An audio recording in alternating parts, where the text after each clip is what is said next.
Greetings, YouTubians, and welcome back to Wayne Sharp World, where today we are taking a look at a banger, guys. This is one of my favorite knives of the year in its respective price category, coming out of Artisan Cutlery. I've said that a lot this year when it comes to some of my favorite knives because they have been on an absolute tear. This one here is none other than the Artisan Cutlery Prime. Now, before I go any further into this review, I want to thank you guys for tuning in today. If you like what you see, please do me a huge favor. Hit that subscribe button, follow along, and I will continue to bring you the content. Now, let's take a look at some overall specs on this knife right here. We have an overall length coming in at 7 inches with a blade length of 3 inches and a blade thickness at 110 thousandths. Blade material on this guy is S90V with a very good looking sheep's foot style blade, a flat grind, a handle length of 4 inches, and a handle thickness at 438 thousandths. Handle material on this guy is micarta for the show side, and we have a nice strong titanium frame lock on the lock side with some very, very nice grippy detailed milling that looks great and feels great.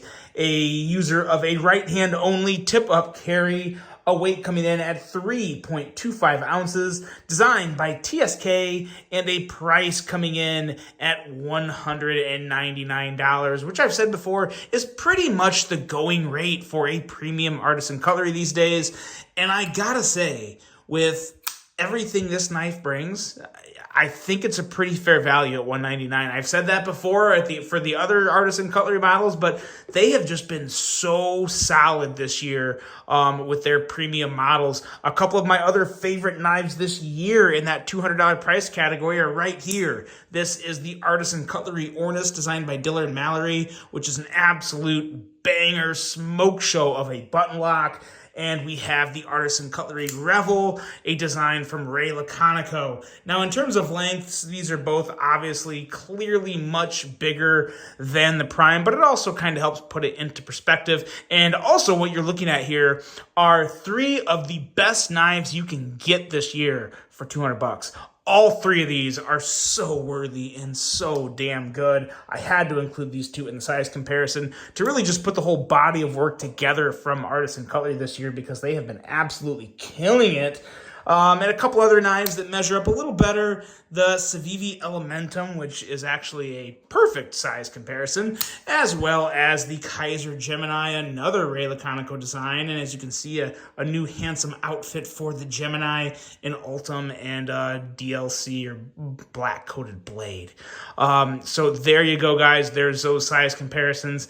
And now let's talk about the Prime, because it really is Prime in many, many ways. This is a very complete knife. There's just one glaring attribute missing from this knife that I think it should have, and it does have to do with the blade. But before we get to that, the blade in general is an excellent sheep's foot blade. It's a great looking sheep's foot blade that's definitely more on the longer side. I mean, think of like I guess a slightly heavier sheep's foot style Benchmade bug out is kind of what you're getting here. Obviously with a different lock too, but it's right along there in terms of just the size and the overall feel in hand. It's not too wide. It's fully contoured, so it feels great. And this blade here is just an excellent blade. 18 thousandths behind the edge. It's a nice slicer, a relatively tall flat grind. Now the sand polish on the blade, is basically a satin. They call it a sand polish. It kind of, it's going to make the fingerprints a little more noticeable in the smears. You'll see that. So, that's kind of whatever. It is what it is for me. The one thing that I cannot justify this knife not having it. It doesn't make sense. Where is the jimping? So the design of this blade, as you can see, it's a little unique with that little notch there up on the spine. I think that looks fine. I have no issue with it whatsoever. But you just designed the spine of a blade, and it's just like begging for jimping from like here to here. But there's nothing there, and to me, it's a big miss. This knife still feels great in hand. Now, I'm not saying that this is all slippery and I'm worried about anything. I'm not worried about anything, but I just think that jimping there I would love some nice medium aggressive jimping there. It would be perfect for this knife, because this is definitely a knife that you're gonna love to run through some cardboard, to use somewhat heavy, because it's a very, very nice utility blade. It's going to be really good for all sorts of EDC tasks, and it would be even better if there was just a little bit of jimping there. I'm thinking they were probably trying to keep the outline looking really clean, and it does look clean. I will say the way this blade and handle marry together when closed is a beautiful thing, but function over appearance sometimes. I think some jimping here was really the way to go. So I am disappointed there's not jimping there. But in terms of negatives with this knife, that's where the negatives end, because everything else on this is just fantastic. The blade is great, as I've already noted everything about it. Thumb studs are easy win. They're placed perfectly.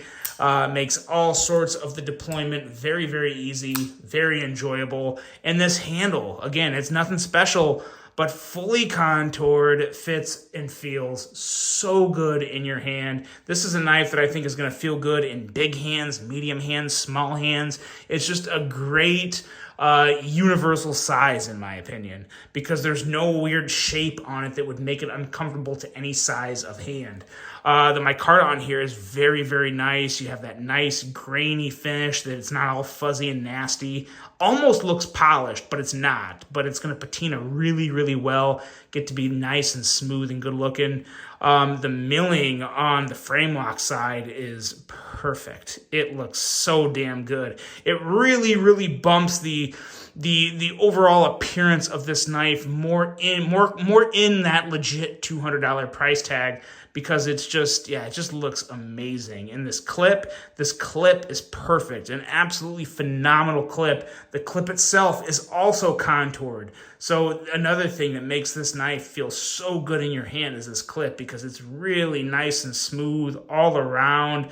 All the edges here are chamfered really well. You don't have any points up here on the clip. It's a perfect amount of tension, nice and strong, but not too strong.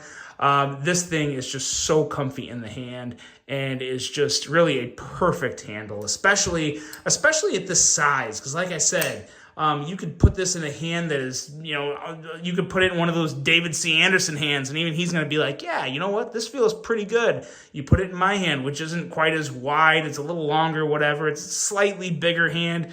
Feels great, but it's the size to where you can even put it in a real small, like a small hand, and it's just gonna still feel really good. So nothing to knock about this handle whatsoever. In my opinion, that's the best part of this knife. The blade is great, it's nice, it's slicey, I love it. But the handle, and like I said before, the way the blade and the handle marry together, it just looks so darn good. Very, very complete design, and a very well thought out design.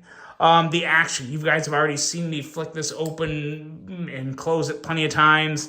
Everything about this knife is smooth. It is a phenomenal action. Middle finger flick is perfect. The detent on this guy is just fantastic. You don't have to worry about lock bar pressure. You're not going to have that issue. The design just naturally avoids that, in my opinion. I have not had one issue deploying this knife, and this is one of the very few ones to where I don't necessarily have a preference. Some knives, I'm very much like, oh, this is the thumb flipper all day, every day. It's the way to go.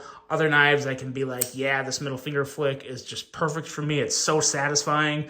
But on this one, on this Artisan Cutlery Prime here, you can't go wrong with either way. They are both equally satisfying. And the close on this guy, ooh, it is so smooth and so good. So damn enjoyable. If this is not one of the best-selling Artisan Cutlery knives of the year, I don't know. People need to reevaluate what they think is a great knife, because in my eyes, I have handled hundreds and hundreds, if not thousands of knives. This is easily one of the best Artisan Cutlery knives they've ever come out with. And really, I'll bring these two back out here too, because this has been a huge year for Artisan Cutlery, because I really think these three knives here are three of the best knives they've ever brought out to the market, and they all happen to be in the same year. The Ornis, the Prime, the Revel, all three of them are just absolute home runs. Some of my most enjoyable knives I've come across in a very long time. Artisan Cutlery has just been on an absolute tear, and this Prime here is just the latest mark of greatness from Artisan Cutlery. Let me know what you guys think of Artisan Cutlery's work this year. I think it's been a masterclass, especially right at that $200 price range. It has been perfect. Way to go. It's awesome. Let me know what you guys think of the Artisan Cutlery Prime. I really hope you guys enjoyed this review. Hope you have a great rest of your day, and until the next one, I'm out.